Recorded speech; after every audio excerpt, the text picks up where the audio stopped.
Down at the Junction.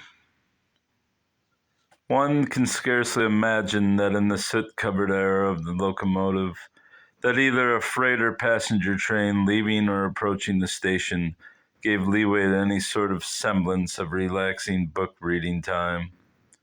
But nonetheless, the railroad branch of the YMC-inspired reading room at Wayne Junction seemingly gave great comfort to both workers and riders of the trains at its inception in the winter of 1883.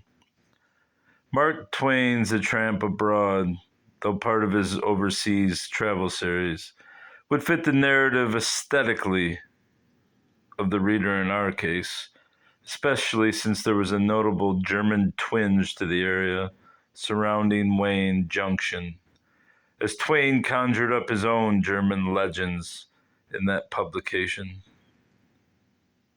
Surely Schadenfreude was not foreign to the forebears of Alonzo Knapp and Carl Heyer in old Nankin town.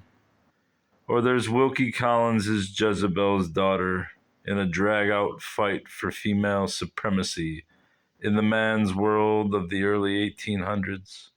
Collins being everything that Shakespeare was and Stephen King wishes he could be, in that he delivers the full spectrum of life's atrocities in humor, gallows humor, and death by demand. And for the children, Jules Verne's The Steam House.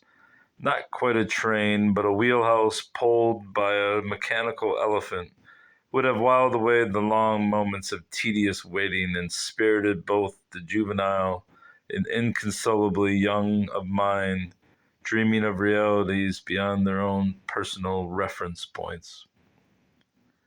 Once entertained with the notion, one could imagine any form of reading, from the Wayne Review to the Detroit Free Press to Harper's Bazaar, or a letter from French Landing or Pikes Peak, both too close not to travel for a visit, but far enough that one would never walk the full distance.